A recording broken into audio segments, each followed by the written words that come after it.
hold to hear comments and have a discussion about our 2011 state audit. And we have present with us members from the state auditing department. And as I call your name, would you just raise your hand so people would know who we have here? Ms. Suzanne Hatfield, good to see you again. Ms. Claire Erner, Ms. Jennifer Thomas, Mr. Brad Freeman, and these are representatives from the Georgia Department of Audits and Account. And I want to say welcome to the DeKalb County school system and for your presentation before the DeKalb County School Board. So at this time, we will ask you to go ahead and make your presentation. We were hopeful that a few more board members would be here. If you're not in a hurry and could wait about a few more minutes, I would appreciate it, because a lot of people wanted to hear what you have to say, and I'm assuming that they are caught up in traffic. So if you don't mind just us looking at each other for a few moments, I would appreciate it. Yeah.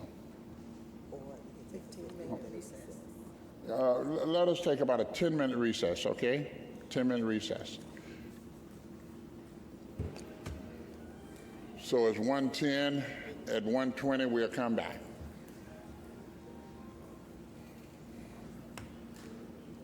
I want to thank you for your patience. Two more board members have arrived. So we'll ask Ms. Hatfield to go ahead and start the presentation. But let me ask our Chief Financial Officer, did you want to make a comment first? Or, all right, we'll go right ahead. You, Superintendent? We'll go right ahead. Go right ahead. My name's Brad Freeman. I'll be presenting the results of the audit. And before y'all have a packet. Okay, let me, Robert, do you have him where we can, you got to get over a little bit, Fred, to the, okay. Donna, do you have it?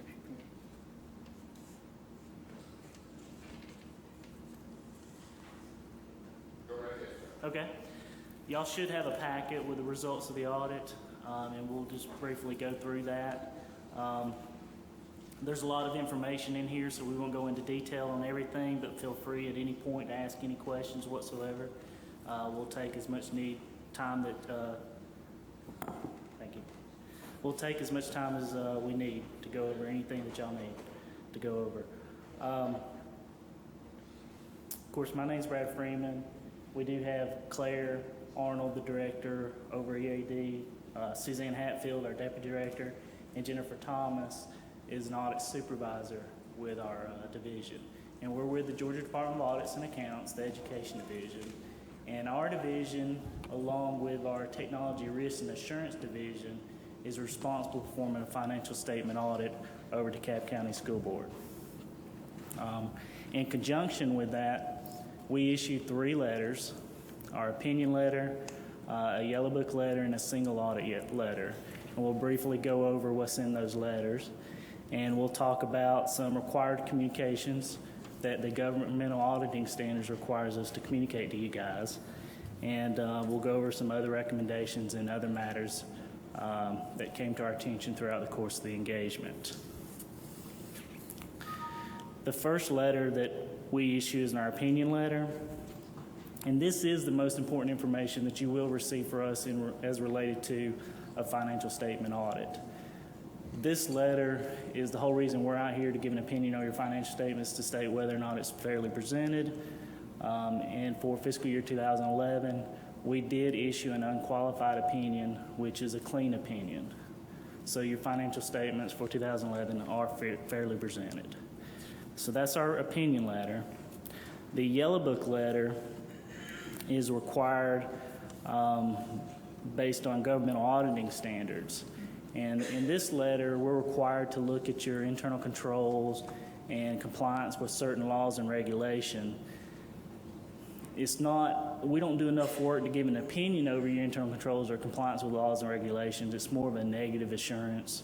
If anything comes to our attention, we will report that to you guys.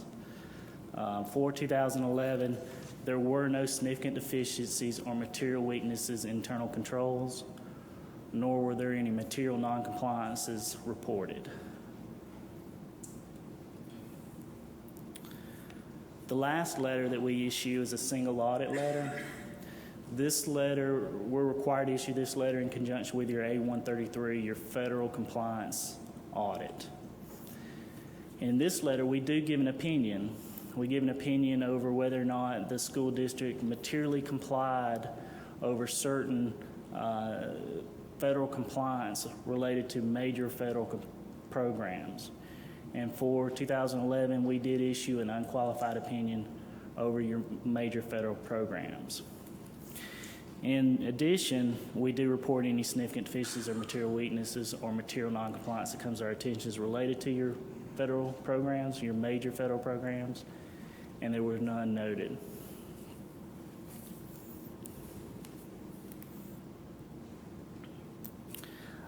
Starting on page 4 of the packet that you guys have is some required communication that we have, and I'll just briefly touch on each one of those areas.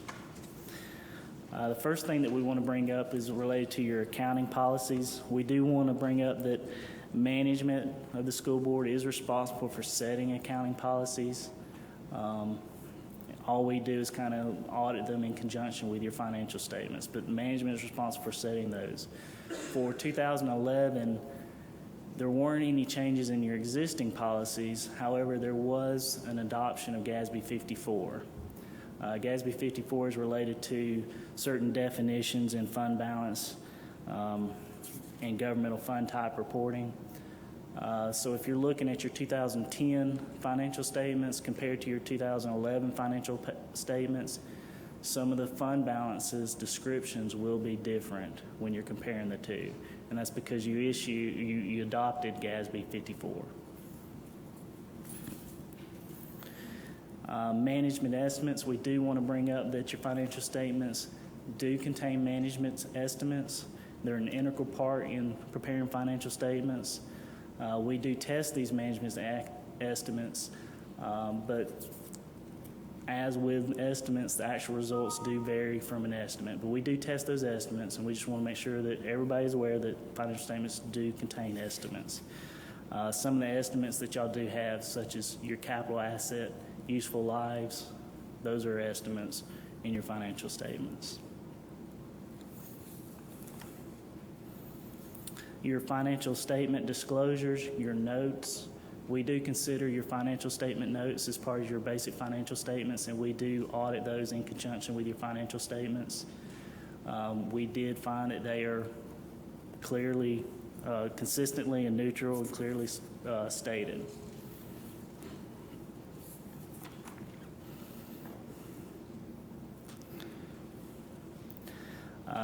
Difficulties encountered while performing the audit.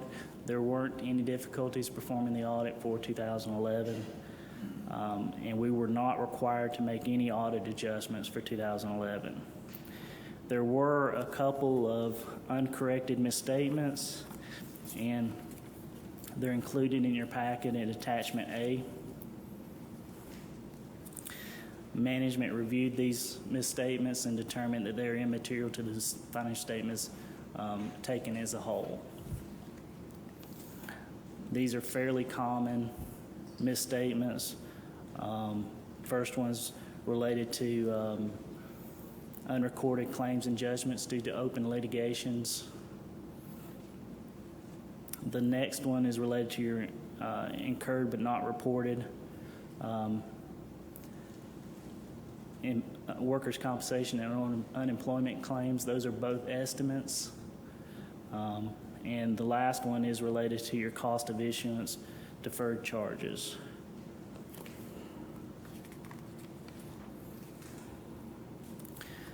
Disagreements with managements. We're required to report any disagreements that we have with managements as related to accounting policies. For 2011, we had no disagreements with management.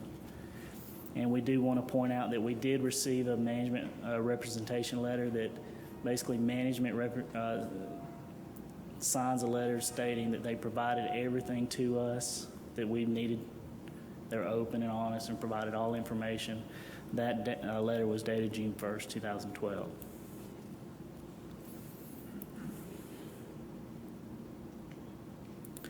During the course of preparing financial statements, some school districts and some entities consult with other accountants as to how certain accounting principles should be applied. We're required to, communicate to you guys if we know of any of those. We're unaware of any communication with outside consultants or outside accountants.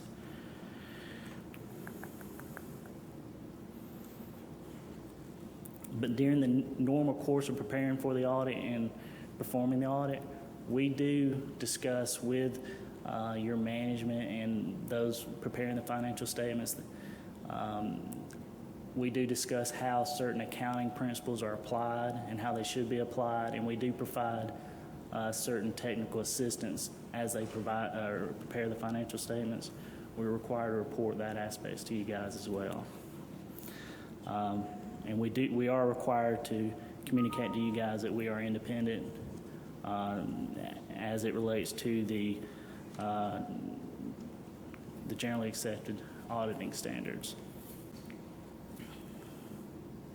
Starting on page 7 are other items that we want to kind of disclose to you guys, recommendations for improvements or anything that came to our attention.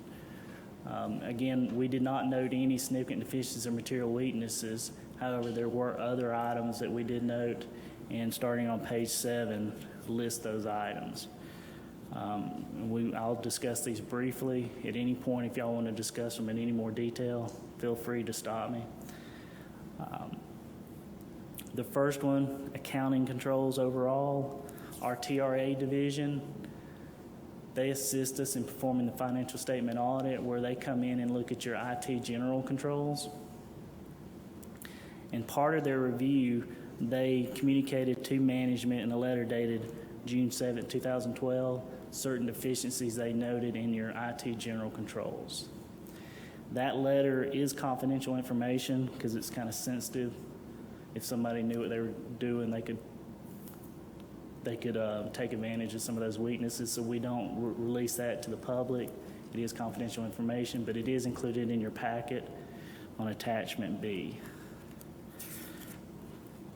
And feel free to contact us on those any further. Our contact information is included in this package as well, if you have any questions. But in general, they recommended that the school district enhance their change management and logical access controls over their IT. In addition to the general controls, we looked at certain application access controls, and we noted certain segregation of duties related to your application. Certain areas where their level of access or level procedures they were performing exceeded what would be necessary to perform the job duty. We wanted to point those out. And again, Mike, if you want to talk about any of those in specific, we'll be happy to talk to you specifically over each one of those. Excuse me, Brad. Yes, you said we can talk back to you, ask you questions now? Absolutely. Okay.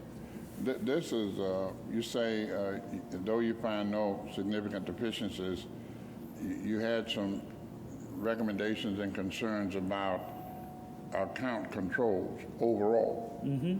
And the statement that's jumping out at me is the statement, we know that the school district does not have adequate controls designed to protect financial information from manipulation, corruption, or loss to ensure financial information is processed accurately. And your recommendations for specific security risks have been provided to management in a separate communication June 7, 2012. So this is a letter you sent to the CFO's office or the superintendent?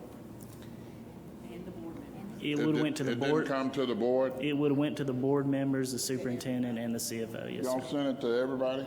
Yes, sir. Oh, it's part of this? Okay. We've already begun it, so. No. I wanted to make sure. This is something that came with this big package of information we got here? Yes. Yes. So we got it in the mail, And according to the superintendent just told me that they're already working to address the items you mentioned in this letter. Did I state that correctly? All right, thank you. Yes, sir. I'm sorry. Oh, we have two other people, Ms. Jester and Mr. McChesney. Go ahead. And I'd just like to say that, that the audit results that contain their letters are on our website as well. The superintendent had that posted, so that is available for the public to look at. Okay. Do you know if this TRA letter, the IT one, is on your website?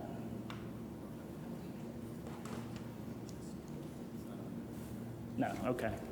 Not the attachment, but whatever was in the document, we did put up. Okay. We'll talk about that afterwards. Okay. All right. And go right ahead, sir. Thank you. Okay. The next. Oh, did somebody else have a question? Ms. Cunningham? Good afternoon. Question, I guess reading what Dr. Walker said, and I know we got the pack and everything, the concerns that are being pointed out now, that's from year to year, the audits from year to year. So before then, there was no concerns, or you didn't find any, the recommendations that you're making. Our TRA divisions, this is the first year they came out and did any procedures related to that. Other than that, we had a segregation of duties issue in general, but this is the extent of work that they performed. This is the first year they performed those procedures.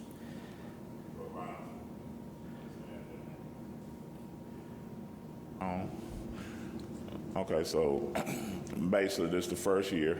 So anything before this year here, nothing was put into the package. Correct. I want to make sure that. Okay, thank you. And Suzanne did want me to point out to Mr. Brantley that he was hired before all this came into play. Mm-hmm. So when our TRA division came out here and reviewed the stuff, that's prior to him coming on board.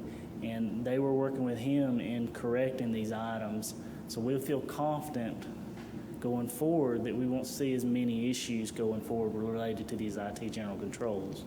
And the reason I'm referring to it because the audits that we've gotten before didn't wasn't as detailed or didn't have this information before.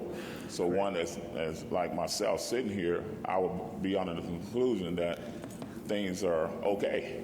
Right. And they're not. No. According to what's being said here. No. And this is the first year that you're bringing this to us. I just want to make sure that's known. Right. I want to stress the fact that with internal controls, we only report the stuff that comes to our attention. Mm-hmm. We do not give an opinion on your internal controls whatsoever. So there are going to be issues that come up from year to year that have not been reported before because of that issues. With the TRA coming in and looking, our technology risk assurance division coming in and looking at it, they noted the stuff that came to their attention. But we will not give an opinion on your internal controls as a financial statement audit. If there's something specific that you guys would like us to look for and related to your internal controls, we'd be happy to do that. But you will find stuff in here the first year it's reported that hasn't been reported before due to that fact. Nothing came to our attention. So if we don't bring it to your attention or ask for or audit procedures, nothing leads us down the path to look at your internal controls. We look at your internal controls, we gain understanding your internal controls sufficient to design our audit procedures. In doing so, we look at certain internal controls and we don't look at other internal controls because the inherent risk in the internal control is internal controls won't prevent all misstatements from occurring. So we'll look at your account balances substantively. We'll substantiate your account balance substantively. That's not looking at internal controls. So yes, you're correct. Sometimes there will be control deficiencies coming up that we will not look at. Specifically, if there's something that's brought to our attention, we will look at it. I guess it's related to internal controls. I guess I'm listening to you saying if we bring it to your attention. I guess I was under the impression that if it wasn't brought to your attention, I mean, if we don't bring it to your attention, you're not going to look or you're not going to see that. If I'm Hello, maybe I might be able to okay, to help a little bit. If there is a particular issue that you would like the auditors to investigate or look in further, if it relates to your financial statements, yes, you as the board are always welcome to identify that information with the audit team that is coming with either Suzanne, myself, or the supervisor, because we do get a lot of contact from school board members across the state that have issues or concerns. We also get citizen groups that have issues and concerns, and they bring them to our attention. And if they could have a financial impact on the financial statements, we do try to investigate when we have auditors in the field to see what the conclusion could be. What Mr. Freeman was trying to explain is that just because the report did not show anything or any particular issue in a particular area does not mean that there might not have been an issue or a problem there. It's just that when we do our sampling and when we do our testing, we don't look at 100% of the transactions that actually flow through the DeKalb County school system in the year. Okay. So if something leads us and it comes to our attention during our testing, we will investigate further. But if you think about how many expenditures actually go through here, if we did not identify something, we would not carry it that further step. So there is the potential that one year we will point something out, and it may have been an issue for a couple of years, but during our audit testing, we did not encounter it or find evidence of it and take it further. Okay, thank you. So now, related to the item for accounting controls overall, TRA, our Technology Risk and Assurance Division, is new within the State Department of Audits. Okay. Our former state auditor, who just recently retired, implemented this because he felt like looking at IT general controls on the accounting systems at all the entities that we are engaged to audit was needed. And so that's why that is a new area, and that's why that testing was expanded at DeKalb County Schools for fiscal year 11. All right, thank you. So let me see if we can bring a little clarity from my benefit on this issue. As I understood Ms. Cunningham, he was asking the question in part was, were all accounting principles and practices followed prior to this year?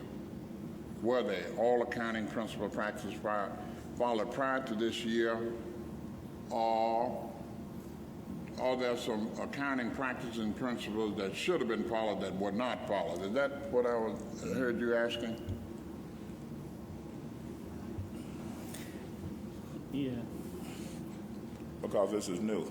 Right. I mean, I understand this they just doing this the first year.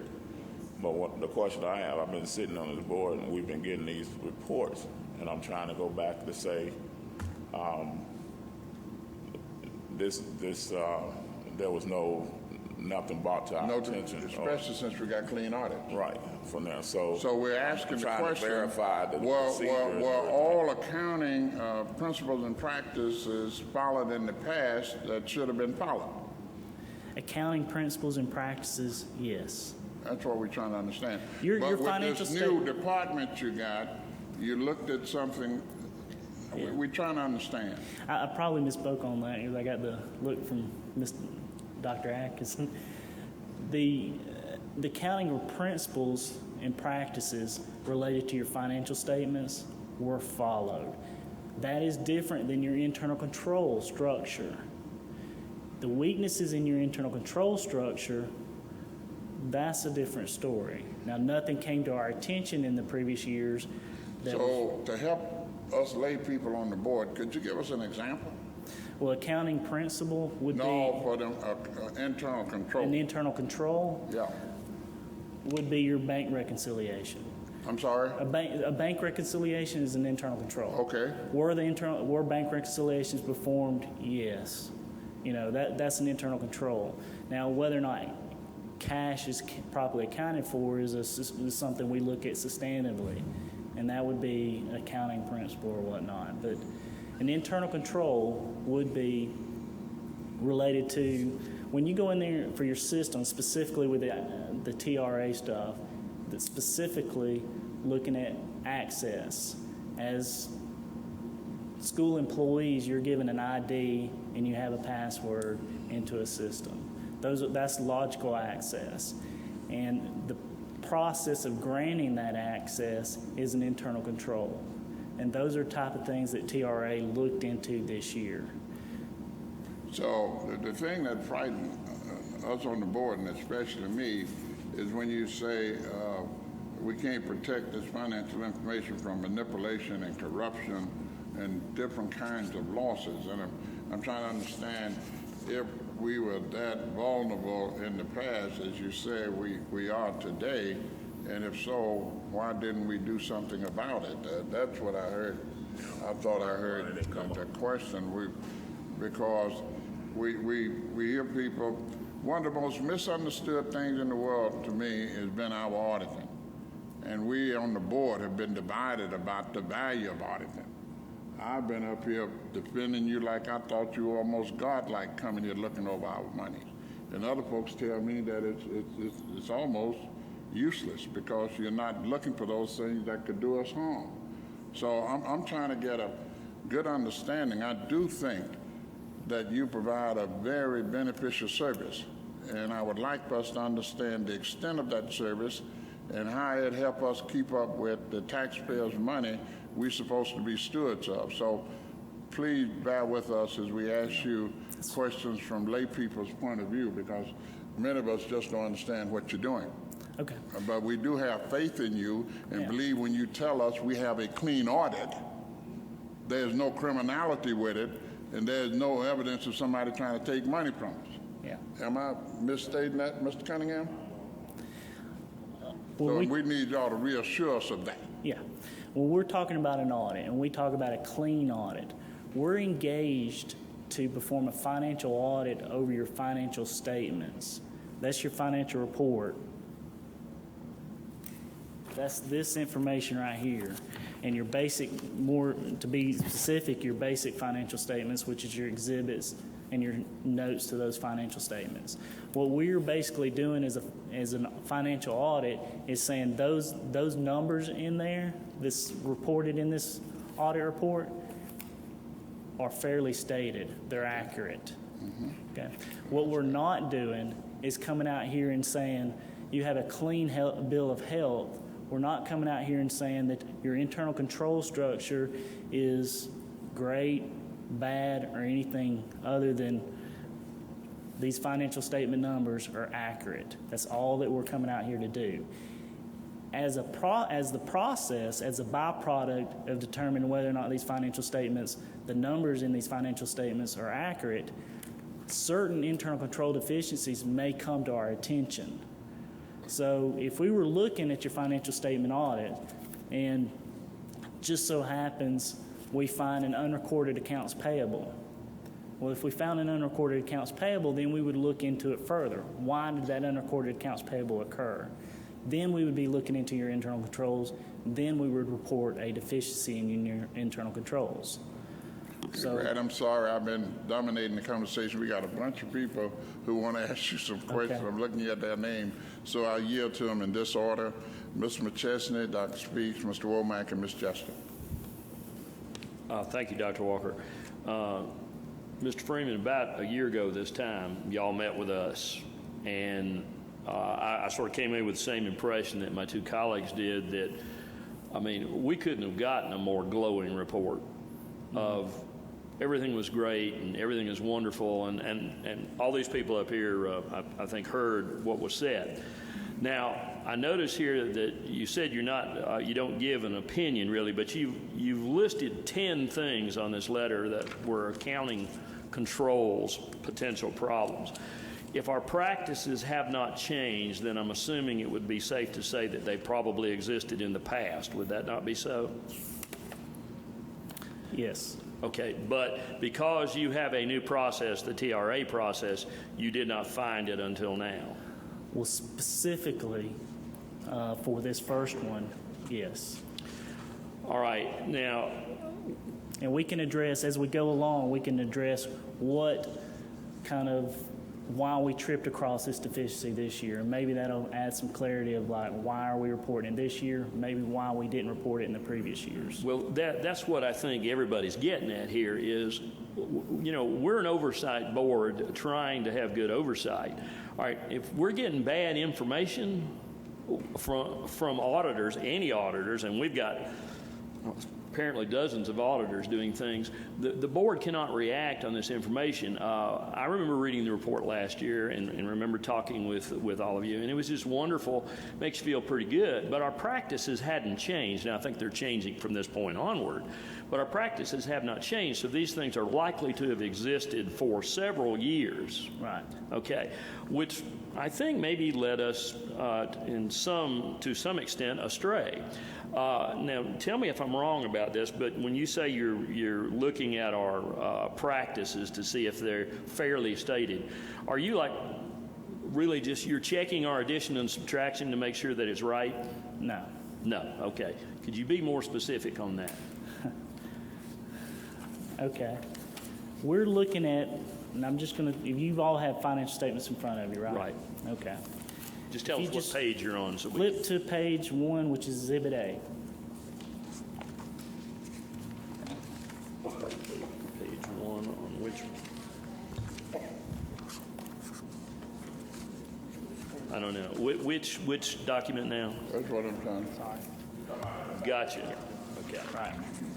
Right.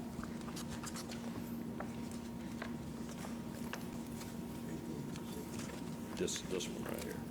The big. That's it. Exhibit A. Just looking at Exhibit A, we're going to talk about what we do and what's required by standards Have you from what found we it? do. Jay, have you found it?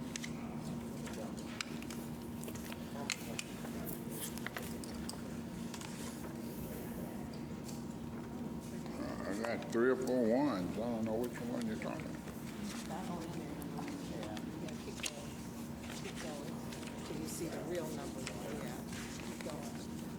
All right. Take it apart, and then it'll be hard for you to keep up. That's it, right there. Okay, thank you, all right. Yeah. We on everyone on page 1? One more.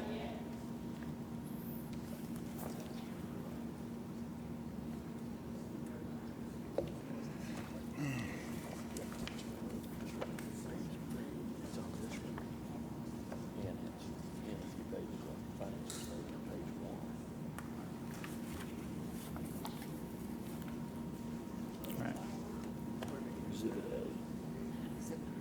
We're ready, Brad. We're ready. Okay. When we're looking at a financial statement audit, we followed basically 2 auditing standards. We followed the generally accepted auditing standards issued by the AICPA, and we follow governmental auditing standards issued by the U.S. Governmental Accountability Office. Those are the 2 standards that we follow, and that's everybody that does these governmental entities are going to all follow the same standards as it relates to financial statement audits. So we're just talking about a financial statement audit or what we're doing. So when we're looking at that, the standards require us to gain an understanding on the entity, its environment, including its internal controls, in order to plan and perform an audit. So when we look at an audit and we're sitting down to audit these financial statements, and y'all are looking at Exhibit A, those are your financial statements. So we're auditing those numbers, the transactions that make up those numbers. That's what we're auditing. Okay. So when we're going in there and we're gaining understanding your internal controls, we're determining what kind of documentation's out there, where are the weaknesses in internal controls, maybe we need to design our test because there's increased risk there.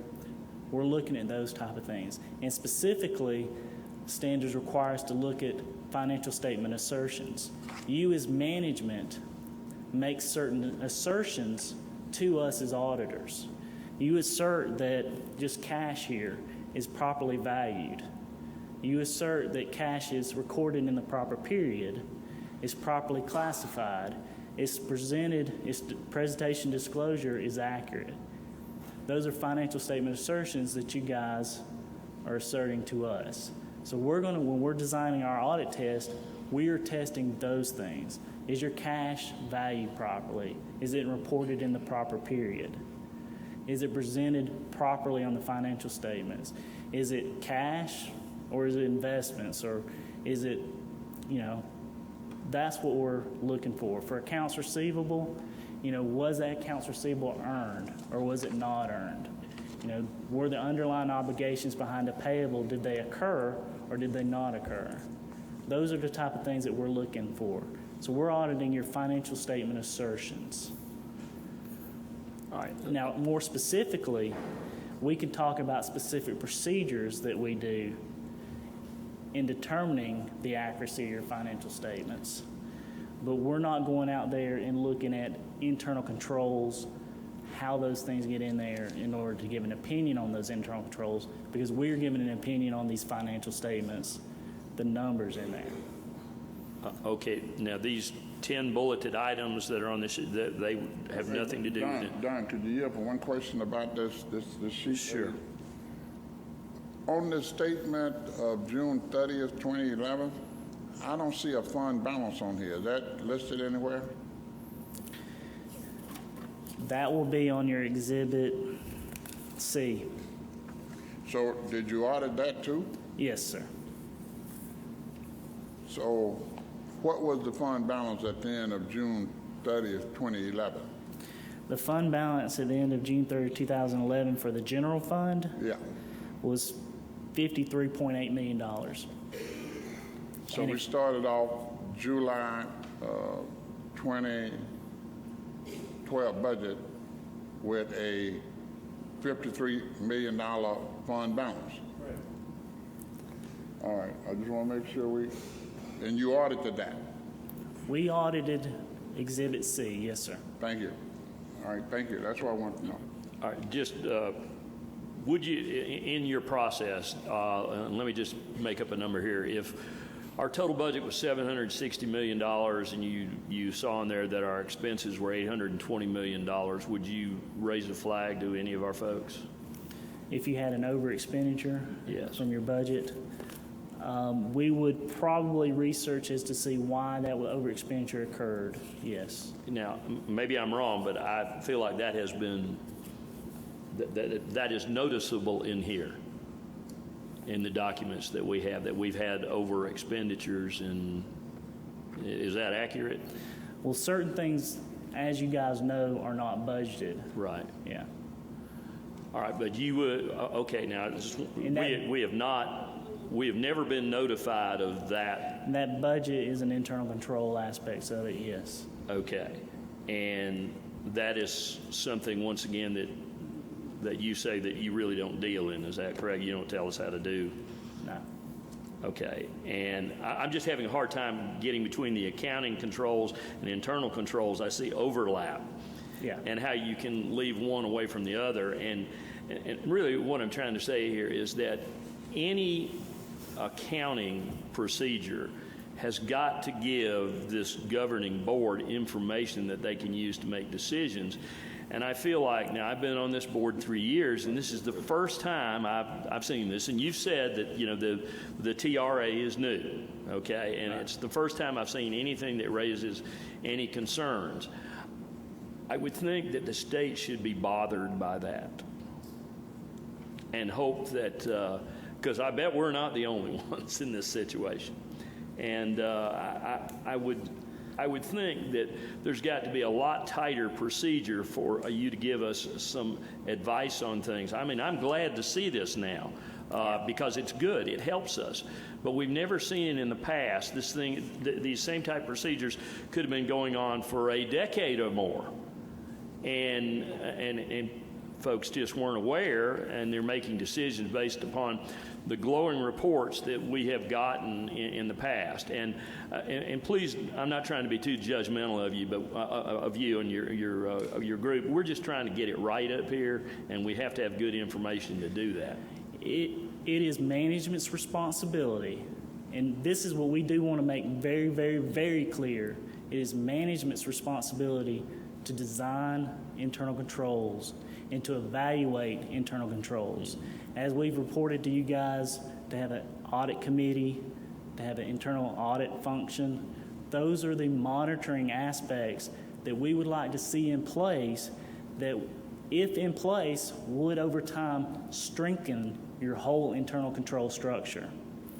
In the absence of that, you're relying on divisions to monitor themselves. And this is what you get. Okay, I think that is excellent advice, but you folks have never suggested that to us in the past, is that correct? Yes, we have. Well, you have? Yes. Okay, in writing? Yes. Okay, over a period of years? Yes. Ah, thank you. All right, thank you, Mr. Freeman. I'm a little unclear where we're at right now. Are we still talking about the financial statements, or?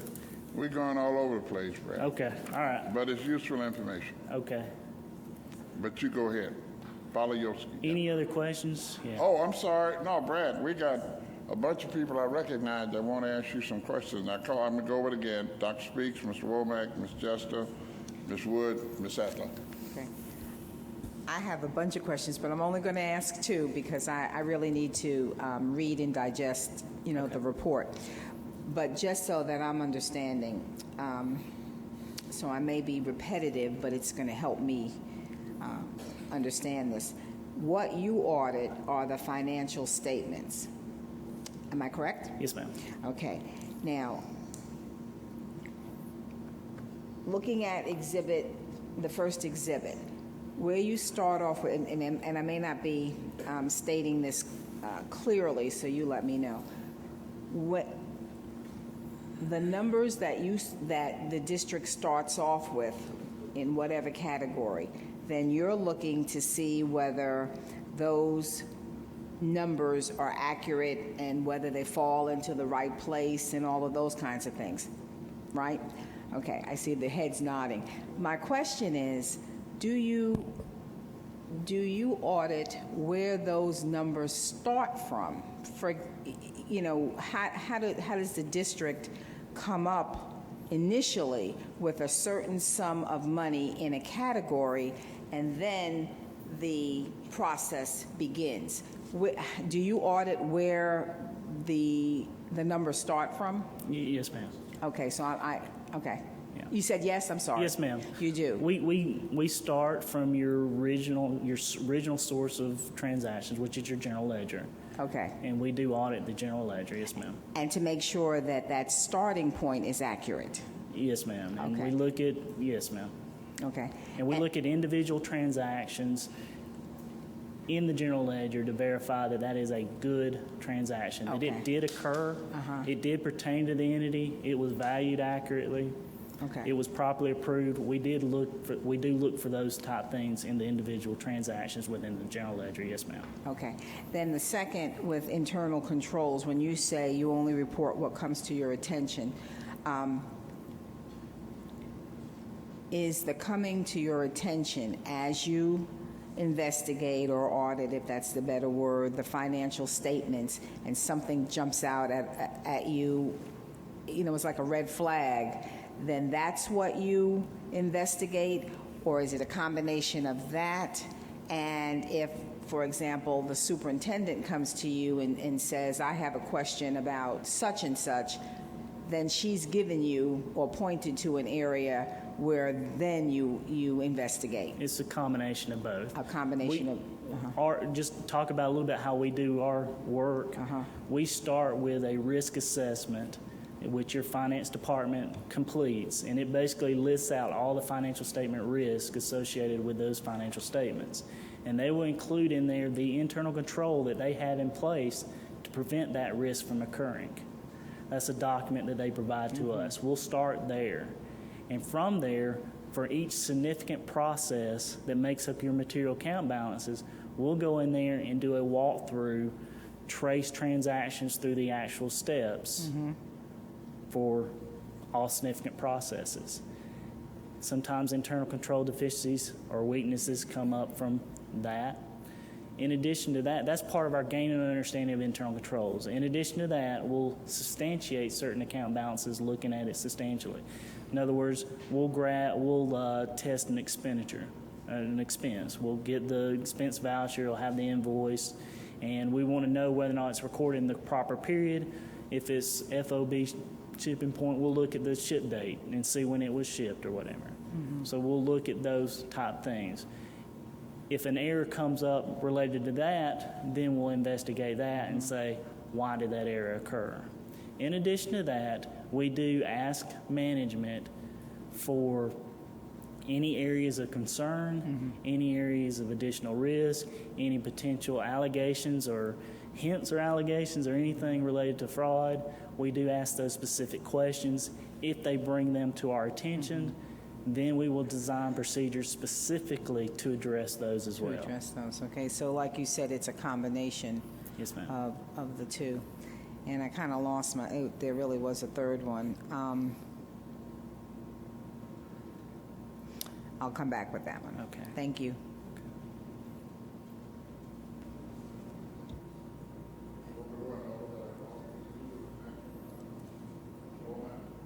I thought Ms. Jester was in front of me. I'm sorry. Okay. Is it fair to say that your audits are basically that you're auditing to ensure that what is in an account is supposed to be in that account, not in, say, a Title I account is not dispersed into the general budget? You're not coming in looking for what I'd say skullduggery or stuff like that. You're trying to verify gap that we're following generally accepted accounting practices. Is that not a fact? I didn't catch the term that you used before. Skullduggery, monkey games, Monkey games. manipulation. Yes, we do both. We do test specifically for generally accepted accounting principles. Misstatements for auditing financial statements arise out of two reasons. You didn't follow gap or fraud. And fraud, waste, abuse, those type of things. But when we're looking for fraud, we're looking for material fraud, things that would significantly, things that would impact a financial statement reader. You haven't in the past reported to us over expenditures of budget, have you? Say that one more time. You haven't reported the over expenditure of our budget, Yes, sir. budgeted amount of expenses, have you? Yes. I'm looking on page 9 of the results. Page 9 of the results. Yes, sir. We had an annual budget that, in that year of $774,636,000, but yet we overspent that by $31,746,000. Is that right? Can you say the page number again? Page 9 Yep. of the results of the financial audit. Okay. Page 9. Oh, in the back. Page 9. We had an annual budget of $774,636,000, Okay. and we actually spent $806,383,000 plus dollars. Is that not correct? This report here, On this, I'm sorry. On page 9. it's in the back. This page 9, that's attachment C. That is the budget report that's submitted to the board. And why that's here is later on in the presentation, we're going to talk about things that we were specifically asked to do. Last year, I think the board chair asked us to reconcile the difference between the fund balance reported to you guys and the fund balance reported in the financial report. And page 9, all this documentation is stamped draft. That's stuff that's reported to you guys, and that's why it's in. We did not audit these reports specifically. but I'll try to answer your question. On page 9, you had an annual budget of 774. Is that That's correct. okay? And the actual is 806. Okay. Yes, sir. Which has an over/under budget of $31 million. Yeah. Yes. What we did with these reports is we traced all the numbers on these reports to your general ledger to verify that the information in these reports came from your general ledger. So yes, this information in there is supported by your general ledger. That's all I have at this time, Mr. Chair. I do want you to iterate, you look very closely to see if these monies didn't go where they were supposed to go, and if they didn't, you would report that, and that could either be misappropriation or fraud. Yes, sir. And you do not have a closed eye to trying to see something like that, do you? No, we take a very conservative approach to when And the we... money's supposed to go where it said it was going. Yes, And you either document it did or it did not. Yes, sir. And Yes. that revealed fraud if it occurred. Yes, sir. Thank you. Yeah. Thank you, Dr. Walker. I have a series of questions, but I'm going to pick up just real quick where Mr. Womack left off, and hopefully this can offer some clarity for you so you know where we're going. So let me start with this audit. Is the first audit I've received as a board member of a complete fiscal year because I'm newer to the board. So, and this is an audit from prior to my service on the board. Subsequent to my service on the board, I've become very aware of our under budgeting our fixed costs and pointed that out quite regularly at every board meeting. So it has been going on since I've been on the board. So then when you look back at this prior to my tenure here, and you see a situation where we budgeted $10.6 million and we spent $16.5 million in electricity, okay? So that one item, okay. So that is a 55% overage.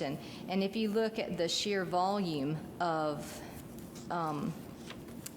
expense items that are significantly over budget, I'll let you decide what significant means, but anyway, then it's a huge number. And I guess my point is, and this is also, I'm going to tie this into what Dr. Speaks was talking about, you're not auditing our budget for the validity of it, whether it was a well-constructed budget. You're auditing transactions. You're auditing what happened, not what we presented or what someone presented to a board as, well, this is our plan, this is our budget, okay? So I want to make everybody clear of that.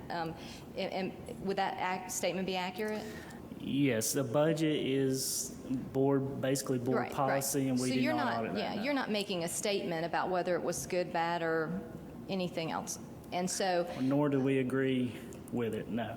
right, you're not making any statement, am I correct? No. Okay.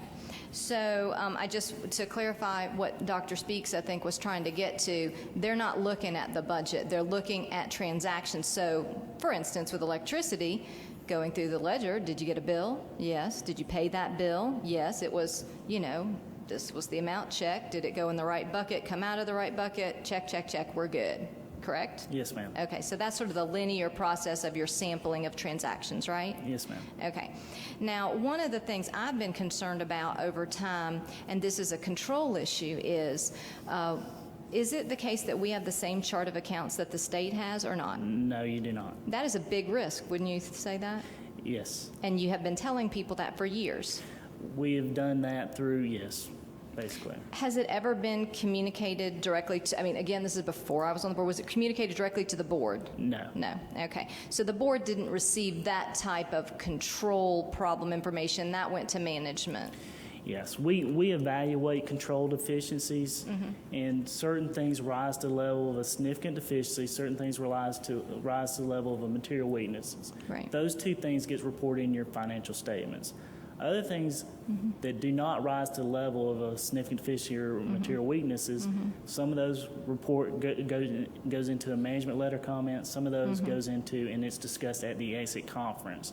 Typically things that would not result in a significant misstatement. In other words, the magnitude of the misstatement or the likelihood of a misstatement occurring because of other procedures in place, it mitigates the risk of a misstatement and therefore mitigates the level of that deficiency.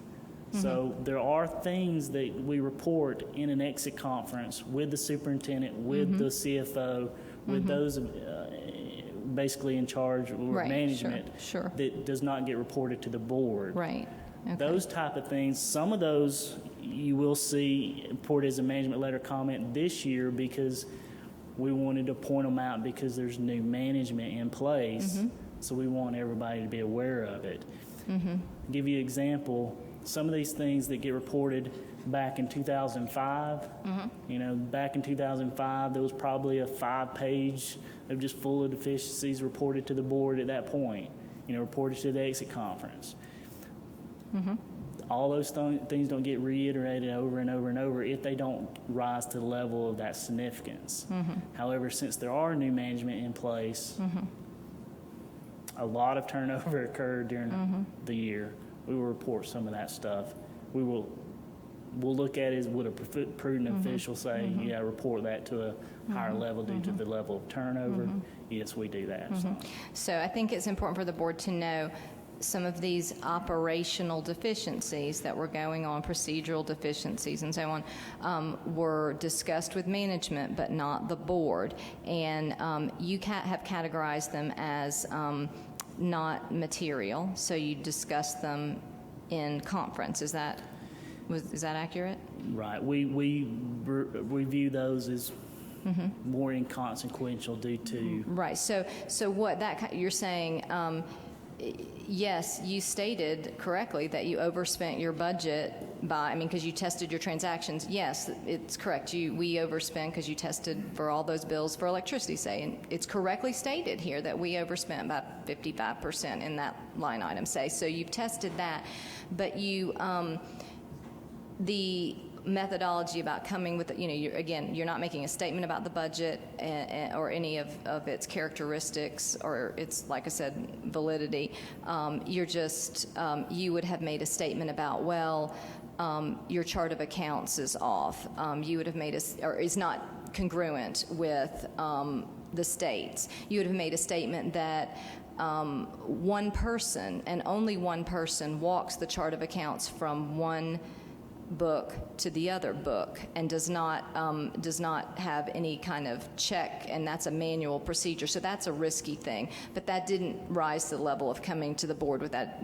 Am I characterizing that correctly? I think so, yeah. So, because it's my understanding, we had one person who would manually walk our chart of accounts to the state chart of accounts for reporting purposes. That's correct. Okay, so that, and I realize that by your definition, and everything's driven by definitions that are predetermined for you, and oftentimes I think these definitions of what's significant or material might prevent even you from coming further with it, but to me that's very significant, and I've long thought we had some control issues there because we don't have a due check final review sort of process that would be standard in my view of how you would do accounting or any type of financial work.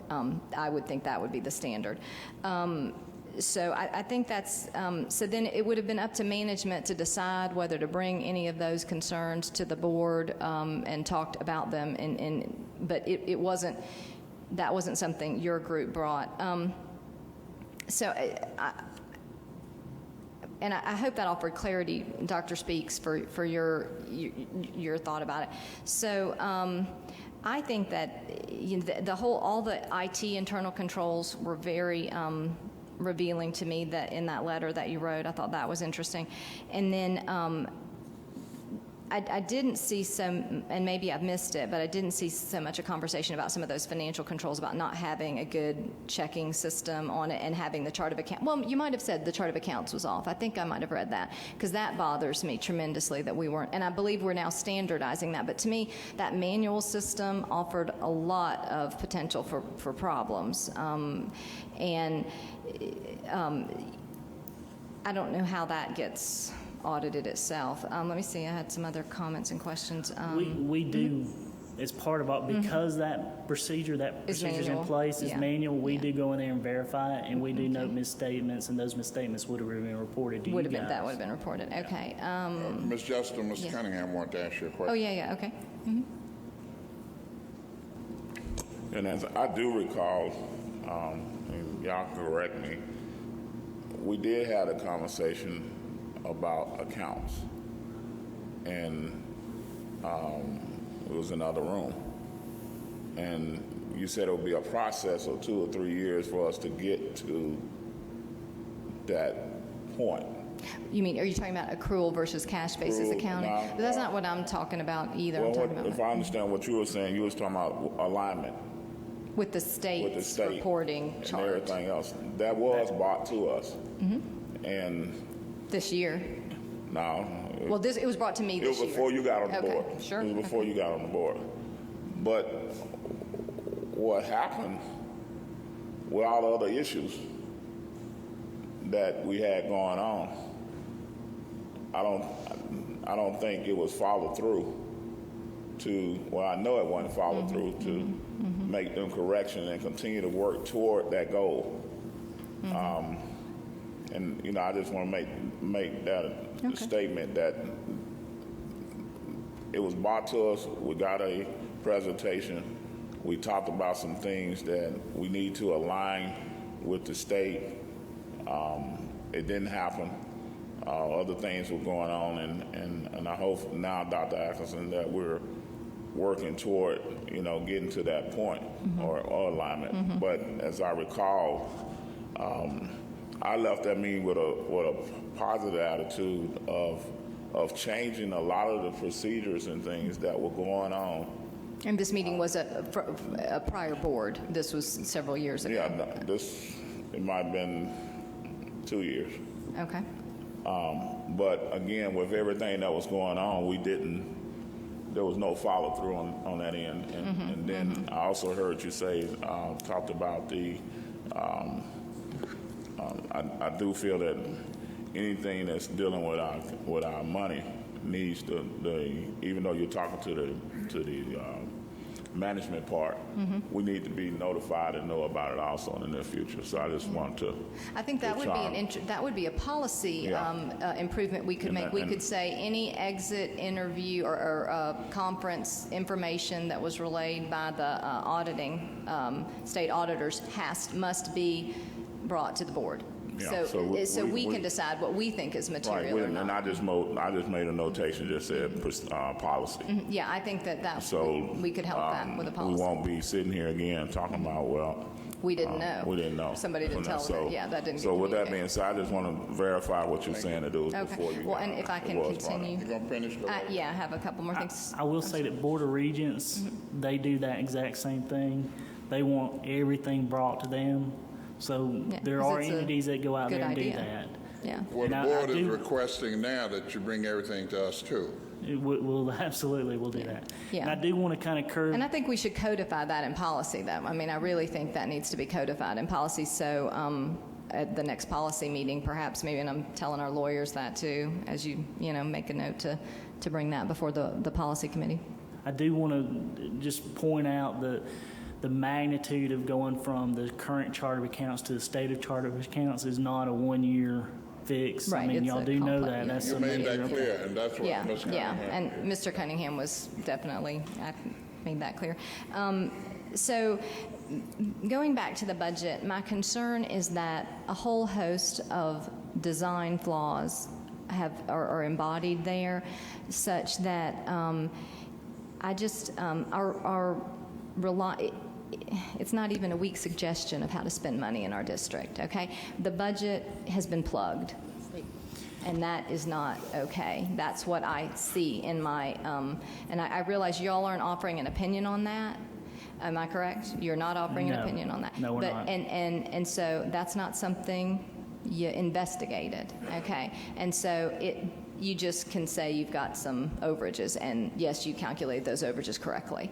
But I think that the budget being plugged was an area that it's possible that where they chose to do that in past administrations, certainly not folks sitting here today, but in the past they said, well, they gave an unrealistic number for some particular line items they knew darn well that wasn't accurate. And then that enabled them to not cut in other areas that they needed to cut that were certainly more painful. Because when you cut your electricity budget, you're still getting the bill, and you're going to pay the bill, you're just going to go over. And then but then you look and you presented a pretty budget because the numbers all added up to, some number, and you didn't have to cut in some other place. And I think that's what I'm certainly as a board member concerned about, and I think some of my other board members share that concern. And you're not offering an opinion on that.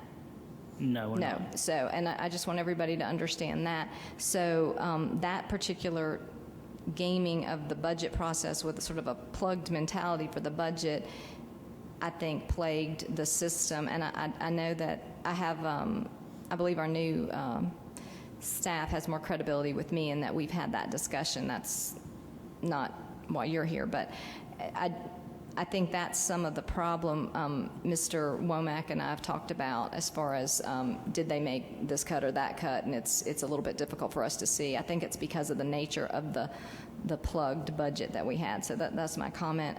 And last question for you, just briefly, since you're an expert in your field, can you describe for the board, though, the difference between an audit of the financial statements and the assumptions you make for that versus a forensic audit, which we do have ongoing right now with KPMG. So can, sum it up? I guess I'm, looking for the sound bite on that, but there are different assumptions made when you start that process. Absolutely. Y'all want to take this, or? Yeah, well, I know. You could write a dissertation Right. about that. Well, I know. But I can help you out if you want me to. One difference is the cost. You do it almost free, and the other costs us well, the money. taxpayers pay for them, so it's not free. Well, in a nutshell, a forensic audit its scope is defined by something specifically that you want to look for. Mm-hmm. That's what a forensic audit is. You're almost going in with the assumption that you're going to find something. You should know. You should have a reason for looking into it. Yes. Mm-hmm. So that forensic audit is targeting in on that specific area. We're not doing that at all. We're doing a financial statement audit, which is saying, Mr. Bondholder, these financial statements that you're reading, you can rely on that information as accurate financial statements. That's the transactions happen. The transactions happen. Put them the in the fund right balance bucket. is $50-something million or whatever it is. Cash on hand, the liquid assets, your liquidity ratios. Yes, you can rely on all that information. If you're a taxpayer, you can look at Exhibit B and you can tell from that the cost to educate a kid. You can tell the financial burden placed on those taxpayers. You can tell that from Exhibit B. That's what we're doing, which is totally different from a forensic audit. And I have one more question, and then I promise to be done. This is really for the superintendent. I'm sorry, Dr. Axon. I know Mr. Brantley's not here, and a number of the things that the IT, is he here? Oh, he's, hello, Mr. Brantley. I'm assuming he's clamped down on a lot of these problems already because of the access and the, is that accurate? And maybe he could give us a report at some point in the future letting us know that he's taking care of these access issues and checks and balances. When he came on board, they were in the midst of this audit, and so fortunately he was able to kind of hear as they went through and then debrief at the end. And I know that we already have some solutions in process now. So. Okay. In progress. So and I certainly don't have any objection to him speaking at some point and sharing with the board some of the things and controls that we are putting in place we might not want to talk about That's fine. at Yeah, this right. public meeting. That's fine. I just kind of following up on what Mr. Cunningham had said. Let's not drop it. We got to loop back around. We got to make sure that happens. We got to make sure the chart of accounts issue is happening. We got to make, and our budget, that our budget is valid, that kind of thing. So with that, I will yield. Thank you. I do want to say, before our TRA people left the field, they require, because of the sensitive nature of IT and the vulnerabilities you have with IT, before they leave the field, they require a response, a corrective action to be put in operation. And then they would review that corrective action and basically make a statement to us as auditors. They would say, if they put this corrective action in place, if they did, it would alleviate these issues. And if we did the audit come 2012, they're scheduled October 1st. So they would be in the field here in a couple months, and they would be, yeah. Well, they do audit last year's activity, but keep in mind they are specifically looking at your internal controls. That is one aspect that we are looking at your internal controls. So they would be looking at it currently when they were in the field. So that would give you some sort of indication whether or not the corrective actions were actually put in place. Yes. Thank you, Dr. Walker.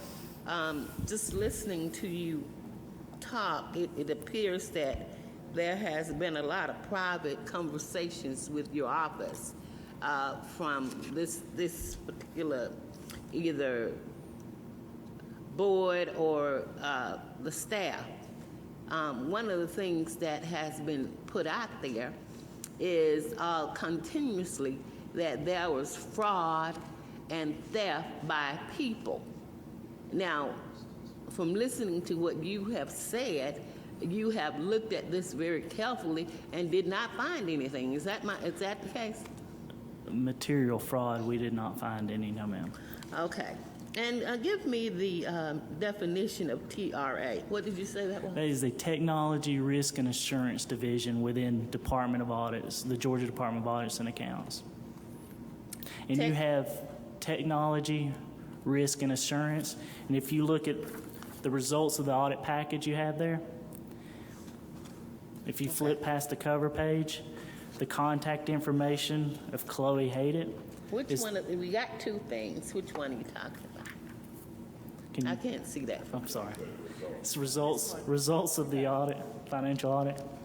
Okay, it's kind of hard because I apologize. flipping from one document to the other is cumbersome. Yes, ma'am. Okay, but anyway. The Chloe Haydett is the director of TRA, and there is her contact information. And there is a contact information, of course, Claire and Suzanne, and all of our contact information if you want specifically. I will say, though, there's not a lot of private conversations that go on behind the scenes with the board. I don't think I've talked with any of the board members as far as I know. Maybe it's because we don't get that statement you send to the superintendent and not share directly with the board. Okay. So we don't know those things. So we're operating in the dark. Have risk assessment, the first one, but give me the acronym for FOB. What does that mean? You said something about an FOB. Oh, okay. I'm sorry. When I was talking about the transaction, I'm sorry. FOB is basically, it stands for free on board, and it's a shipping term, and it determines when the asset or the item being shipped changes hands, who's liable for it while it's in delivery. And that's what it basically means. I apologize for using acronyms. I do understand. I don't need to do that. Okay. And when you gather information, that is done independently? We gather the information. We go to original source documentation. Yes, ma'am. And you do research in that area personally. You come out here, Yes, gather the information, and then you do make your assessment. Yes, ma'am. Okay. There was some statements that's lurking around here that there is something desperately wrong with how things were done. And you're not saying that you can verify that due to what your audit. No, I'm not going up here and saying that the sky's falling or anything. All I would say is that these financial statements are materially correct, and that's the extent of what our opinion is. Well, I'm glad that you said that, because I hope that, and I have not heard the plan from the Finance Committee that has been developed to counteract some of the things that you mentioned in your audit. Because you said that you were looking at the plan, or a plan should be devised, etc., which was probably one of the recommendations that you mentioned to the staff. Is that not correct? An internal audit plan, is that what you're referring to? Yes, ma'am. Okay. I'm really concerned with the allocations that have been looming around here, destroying people's lives, trying to characterize them as crooks. Because, and let me tell you why. I look at the head of the school system. If there's something that needs to have been done, it should have been from the top down. And I don't know whether you agree with it or not, but I have always had faith in this audit, because that's how I found out about the car incident. You remember that? Yes, ma'am. And I was shocked, because I don't get involved in all this office politics. I had no idea. Until I read that, and I appreciate you bringing it forth, I didn't have a clue. And I don't know why that was. Maybe because, well, you had it on the audit, and it became very evident that there was some problems there with that. When you were doing the audit, I guess I just want to make it very clear that you didn't find any fraud or impropriety of funds made by anybody in this audit. Oh, you did? No, ma'am. If we would have found fraud, we would have brought it to your attention. Okay. Now, your internal audit staff, they've uncovered fraud. Previous years, there had been some. So I'm not saying that there is no fraud whatsoever. I'm saying that we design our audit to detect material fraud, and there were none. Okay. There were no material frauds, and there were no immaterial frauds that came to our attention based on our testing.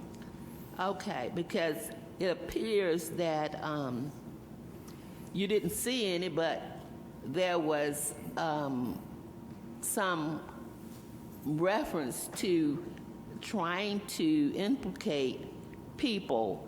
So if there were not any that you found, and I hold the state audit very high on my agenda, because that's the one that the state does.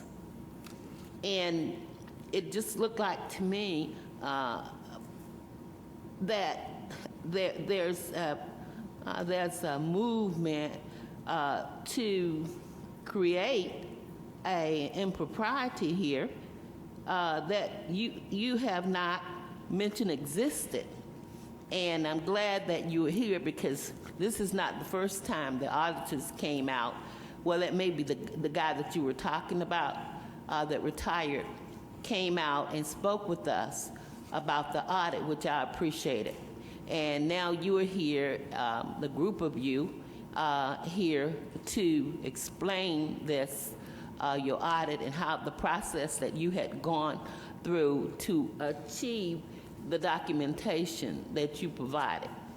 And I think that is a good thing.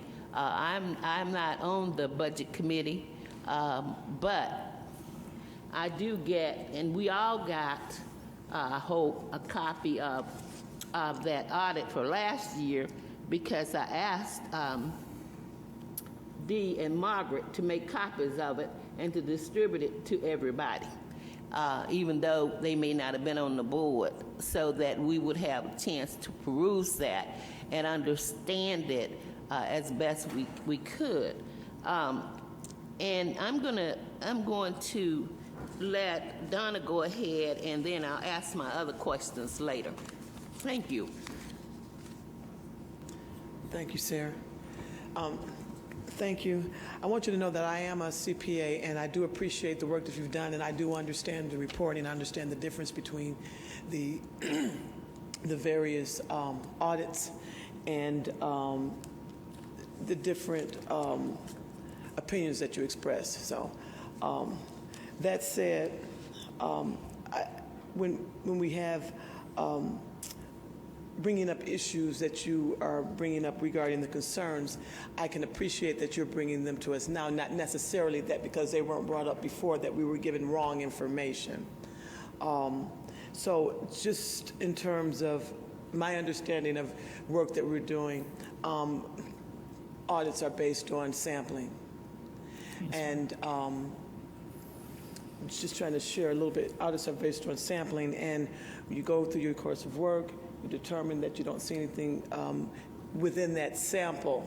Sometimes someone may bring something to you that may lead you to increase your sample if you found some irregularity in that particular sample, or if by staff or other persons you find some other information, you increase that sample. So yes, it is the case that you would not find every little thing, and if that doesn't come, I would not say you were giving us wrong information. But I do appreciate that. Now, with respect to a forensic audit and a financial audit, not only is the scope, meaning the definition of that area to be investigated, should be highly focused, in my opinion, but also that scope, the transactions are generally significantly larger than one you'd find in a financial audit. And I just wanted to say for a board, that might be an area that we could look to provide some general information for the board in terms of what our financial statements are doing, what are our requirements, what are those accounting rules, et cetera, that we engage in. And then when we get this document, we will be looking at it from another prism, and not that this document is intended to find, every item that may go wrong in the system. And I think that would help us all. It might even help the public. But and then we can look at the numbers. Again, you're attesting to the financial numbers. We mentioned budget. Budget is a management tool separate from an attestation of our financial documents. So I appreciate that. I do recall comments on our chart of accounts and a desire to move that in line with the state's audit. That is something that I think we talked about, as well as moving to the accrual basis. The district is large. I'm surprised we've been doing this for this while, but I want you to know that I am familiar with it. I appreciate the work that you do. But I do want to say this. In each audit, you have to do some minimal assessment of that internal control so that you can have some reliance that these numbers are indeed legitimate. On your previous audits last year, the year before, et cetera, did we not look into the area of access? And from where I come from, you've got your basic internal controls, you've got your segregation of cash, you've got your access. Those would be on the top of my list. Yes, ma'am. every audit. Can you comment on that? Yes, ma'am. We did look at access, and I do want to emphasize the two level of expertise here. You have financial auditors looking at access in previous years, and now you have IT professionals looking at access this previous year. So you do have two levels of expertise looking into it.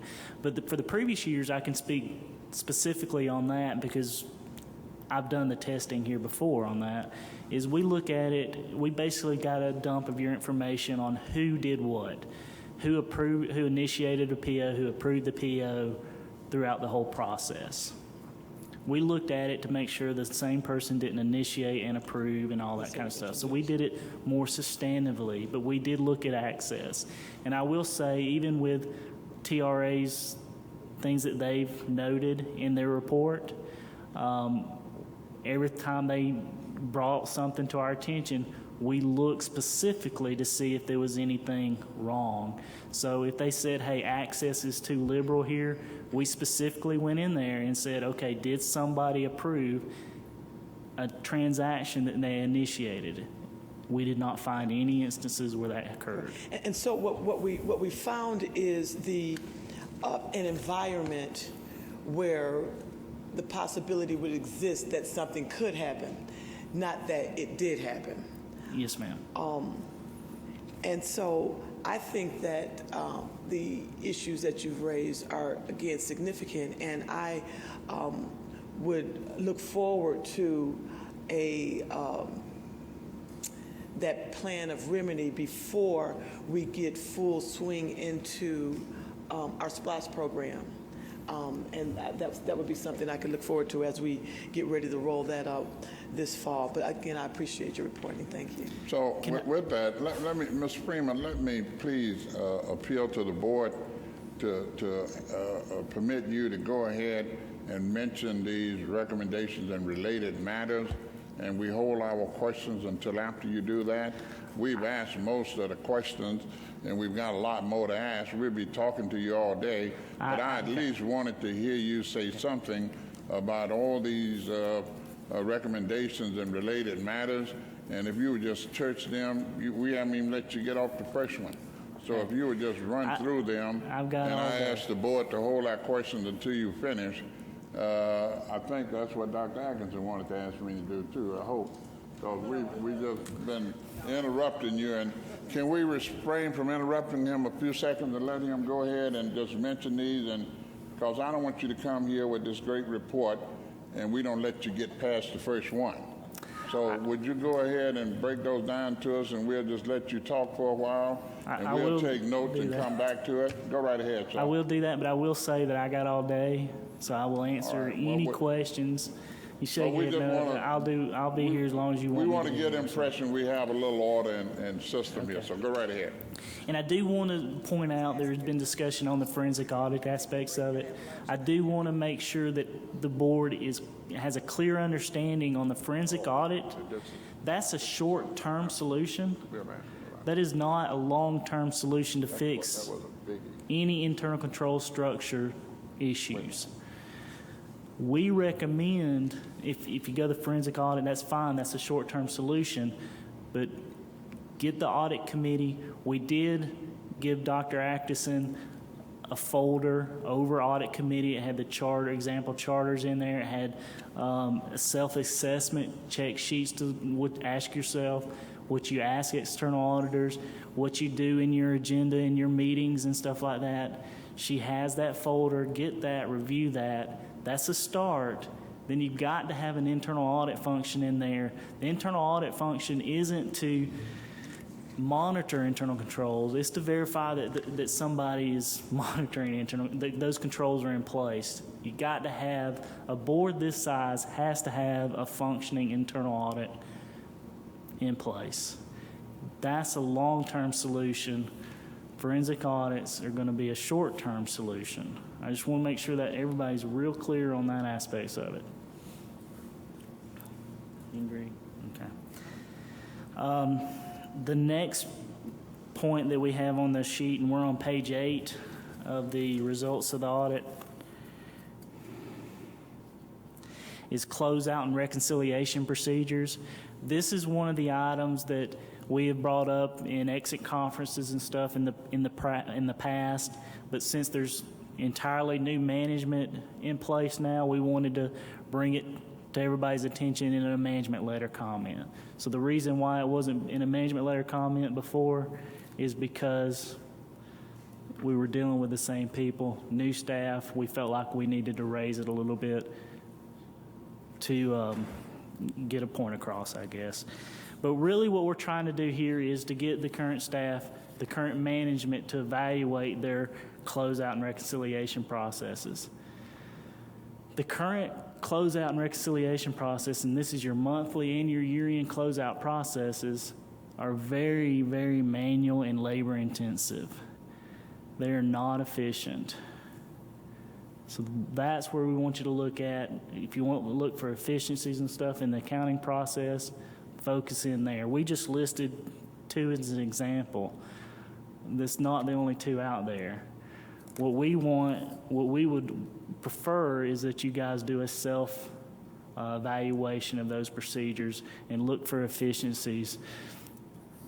Try to get some of the manual process out of the way. Any questions over all that?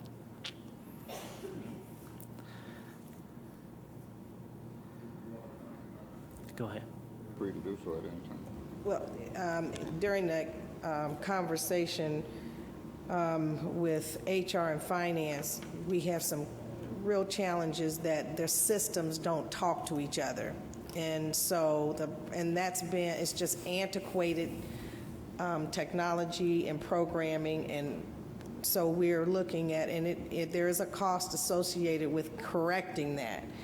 And it is a process, and we're working on that. And we're going to first have to put the system in place and the technology in place, and then work on making sure that all of the data that populates in is correct, and then the process for monitoring. So it is a 3 or 4 step process, but we have already begun that. I just want you to know that many of the reports now that are generated, particularly in HR, are manually done, and it is very time consuming, and it is very error prone.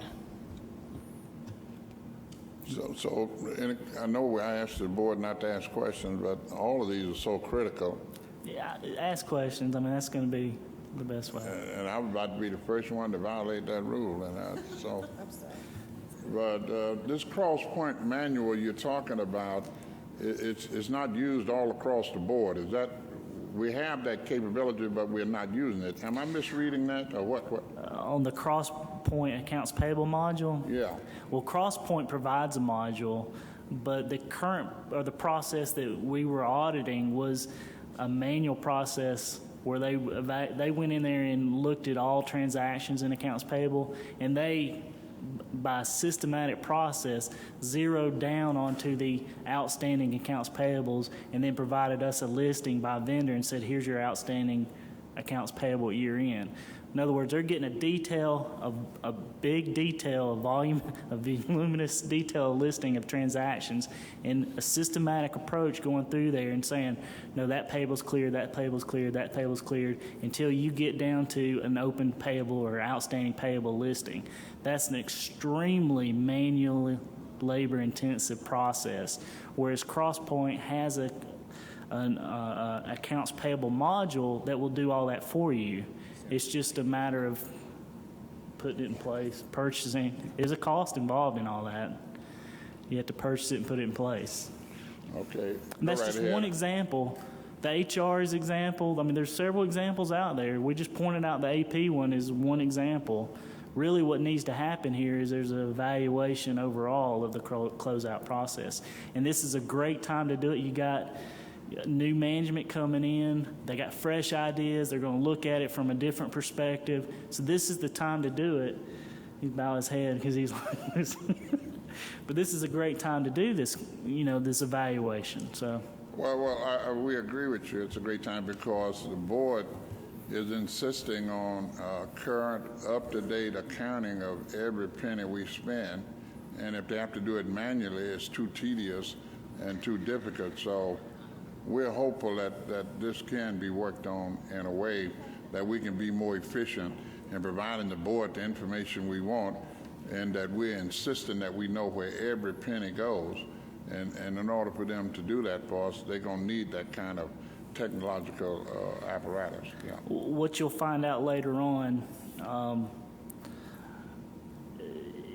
Dr. Walker, you asked us last year to provide a reconciliation between the ending fund balance reported to you guys and the audited. What you'll see is there's transactions, timing differences between the time they run reports and present them to you and between the time they present them to us, that millions of dollars worth of transactions are occurring because they have all these manual processes or whatnot. They're not providing, you're not getting adequate information to make decisions with in the first place.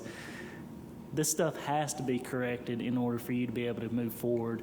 And looking at your budget, this will address those type of issues. You can't develop a budget without accurate information.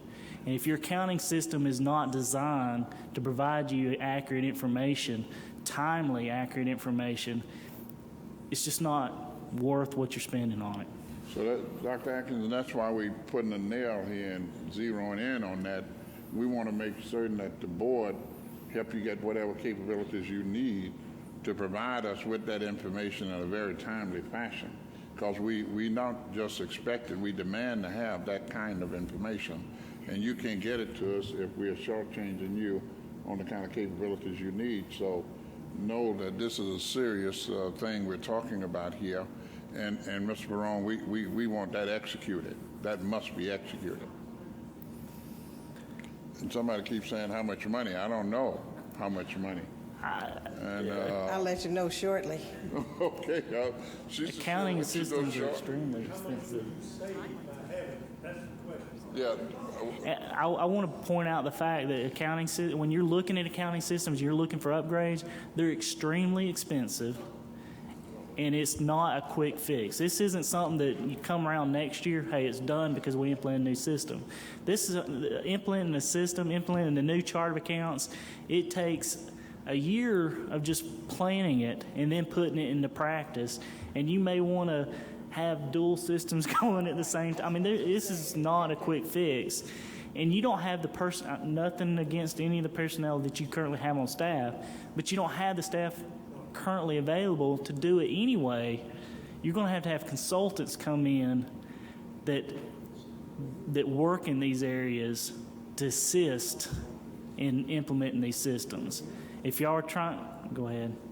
I was going to say, one of the things we started to discuss, and I shared with the board, was you really almost need kind of dual systems running when you're moving from a system like the one we have to the state's chart of accounts, because you can't afford for it not to be right.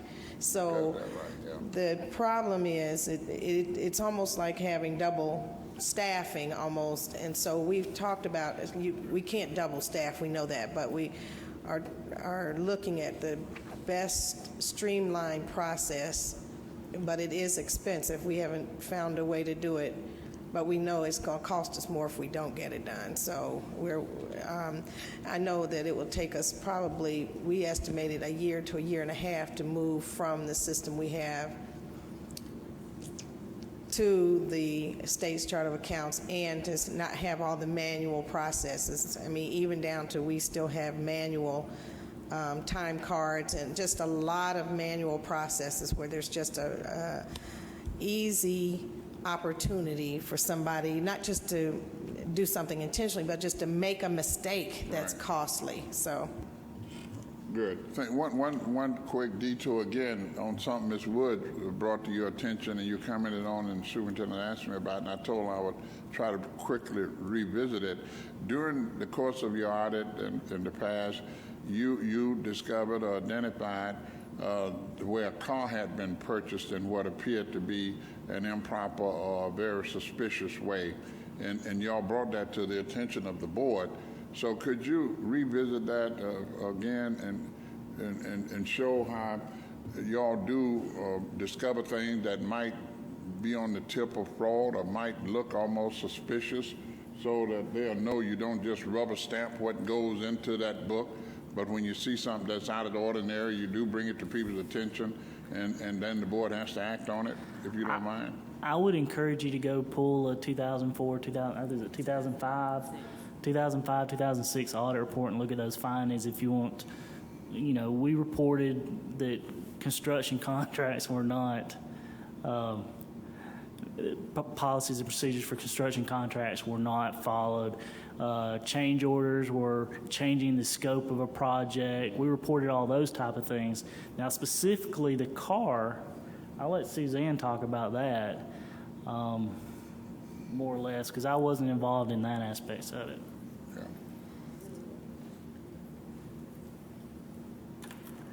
Thank you. Actually, Suzanne Hatfield, it's good to speak with y'all and everything, and Dr. Walker, but yes, in the past, we always have anything that's been brought to our attention by either the board members, the superintendent, anyone on staff, whistleblowers, phone calls. We follow up on every one of those.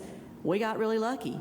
Actually, what happened was we actually got a phone call, and I called my staff that was in the field and said, "You need to look into this." This was brought to our attention via a phone call, anonymous tip, and we followed up on it and we reported it. So anything that's brought to our attention by anyone in this room, any board member, anyone, we will follow up and we will report.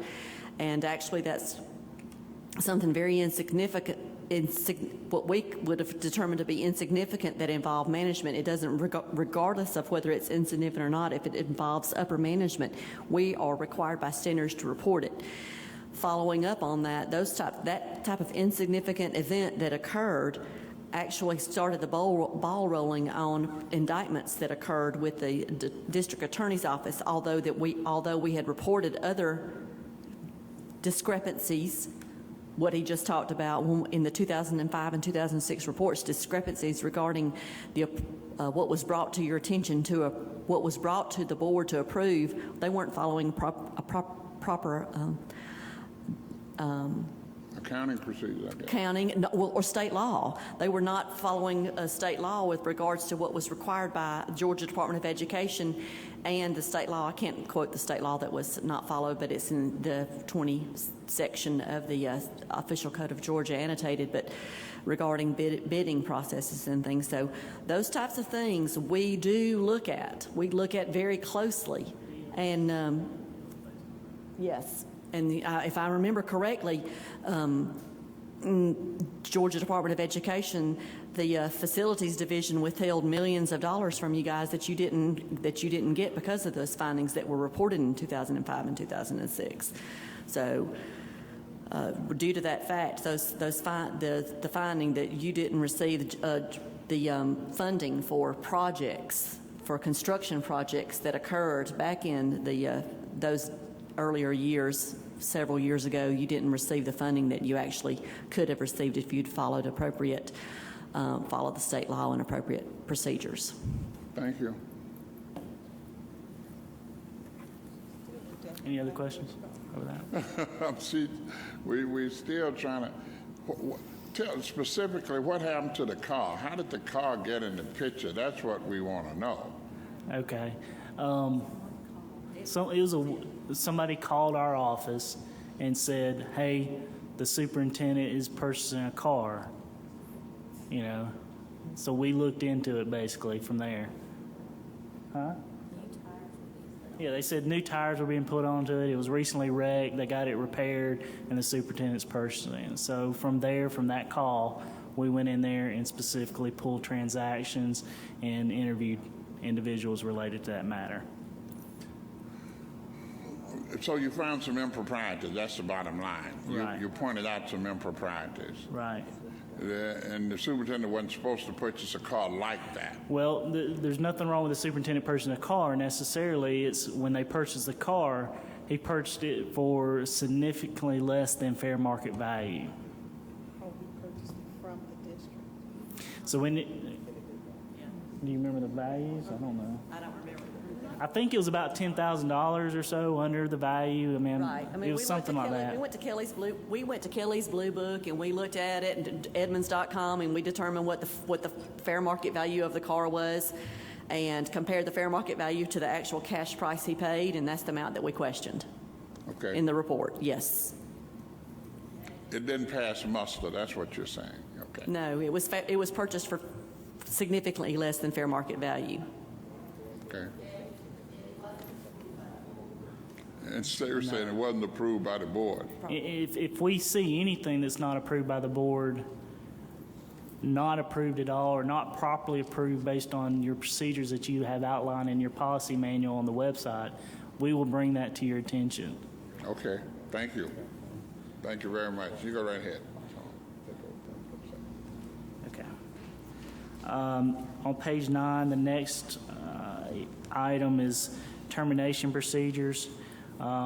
Due to all the turnover related to this year, one of the individuals was terminated, then had to go back to their current role. We just recommend that if somebody in a key financial role is terminated, just eliminate all their access. Don't give them the opportunity to get in there and do anything that they shouldn't with the finance. That's just what we noted on that. The reason that didn't come up in any previous years is there was no turnover related to that. Questions? Are there any questions on termination procedures? If not, is that termination procedures question? Okay.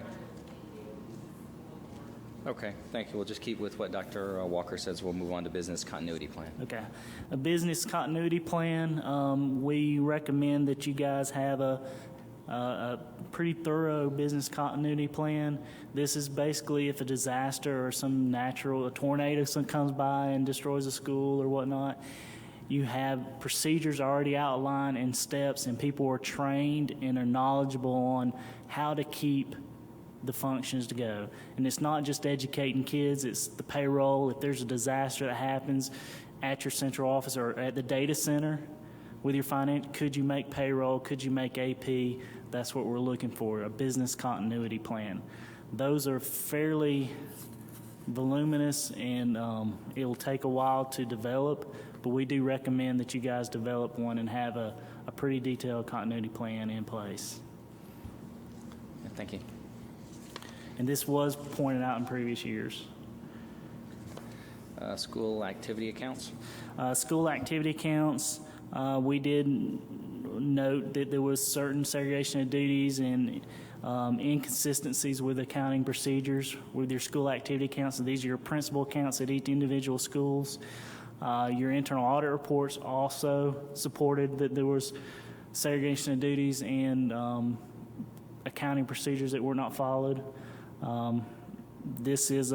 We recommend that, of course, you have somebody responsible for those areas, and then you continue to monitor those areas of school activity accounts.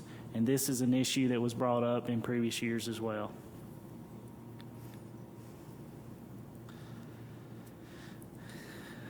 Okay, agency funds.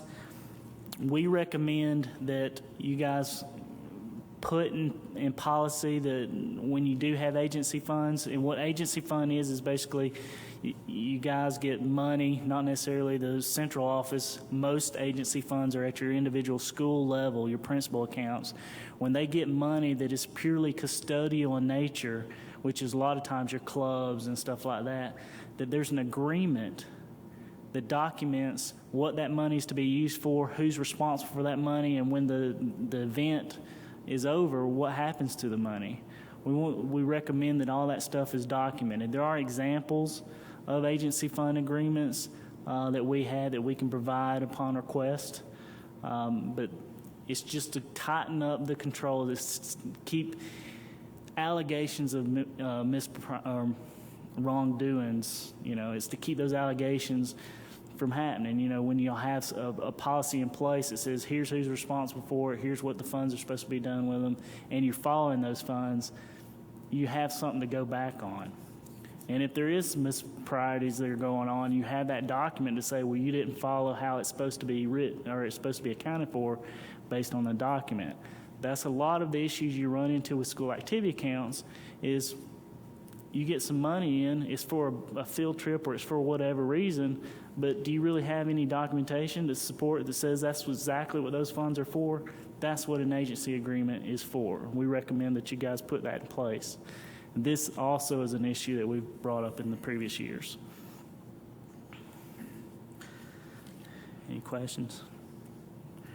Okay, the last issue on page 10 carries forward to 11 is related to state and federal deficit grant balances.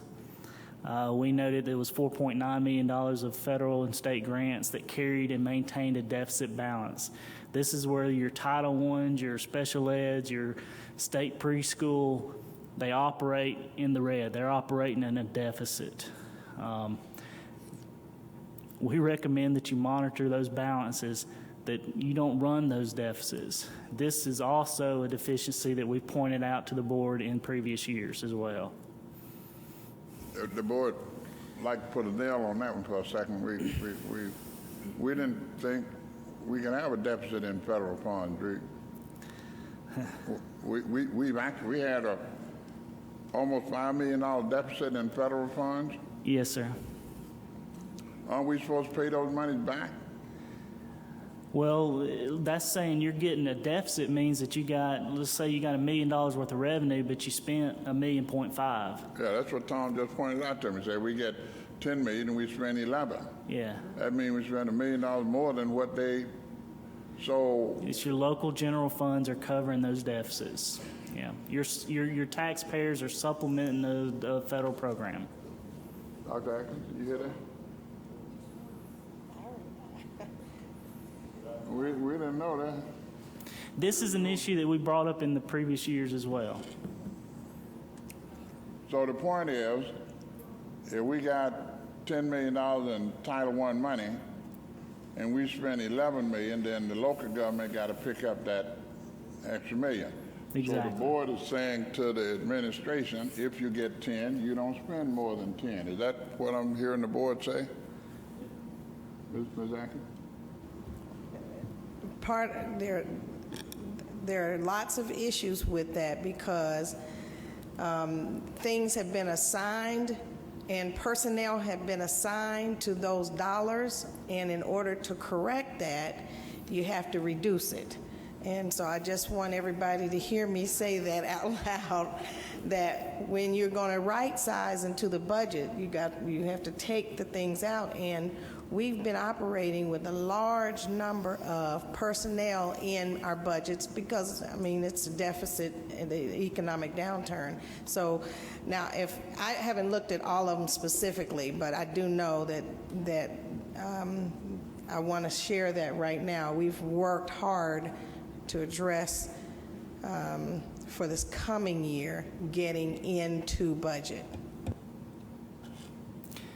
This isn't a simple fix as, hey, you got this X dollar monies, don't spend it. It sounds that easy, but there's a lot of procedures and a lot of people involved. And the important thing here is to get competent people managing those projects, not saying you don't have competent people, but that's where it's at. Those people that are in charge of those federal grants, the accounting for those federal grants are a lot of times instructional people. So they're not necessarily trained in accounting, yet they're tasked with accounting procedures. Well, that causes issues. They've told me they had to speak on this one, so we got Ms. Wood, Ms. Cunningham, Ms. Jester. Before we do that, I've been asked, Ms. Wood, can you hold your comment and we take a 10 or 15-minute break and so give people a chance to do what I just did? So we take a 10 or 15-minute break. I have lunch back here with some pasta.